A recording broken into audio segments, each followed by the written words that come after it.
भारत विरोध में प्रतिदिन विष ओगाड़ुवा पाक प्रधानमंत्री इमरान खान शांत पड़ी जम्मू काश्मीर धारा 370 उच्छेद पर प्रतिदिन पाकिस्तान आसुला परमाणु युद्धर धमक यह नहीं विश्व मंच में पाकिस्तान एकघरिकिया हो पड़ा पर नाकेदम हो जाता आउे सामना को आसी इमरान का ठंडा अवतार।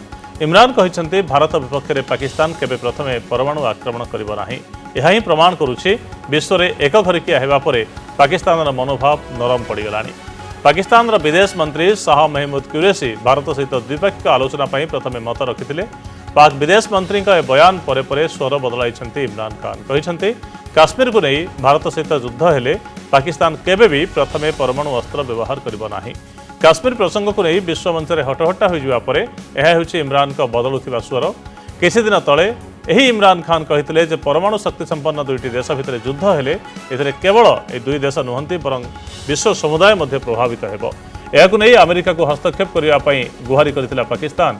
निकटरे रूस रे शेष होइतिबा G7 बैठक में अमेरिका राष्ट्रपति डोनाल्ड ट्रंप और भारत प्रधानमंत्री नरेंद्र मोदी भितर आलोचना पर ट्रंप कहते दुई देश आलोचना माध्यम समस्यार समाधान करंतु। भारत मध्य कौन तृतीय पक्षर हस्तक्षेप को सीधा सड़क मना करथिला। काश्मीर को नहीं विश्व मंच में चारिआडु बाट बंद होगा पर बाध्य होई निजार स्वर बदलाई पाक प्रधानमंत्री इमरान खान।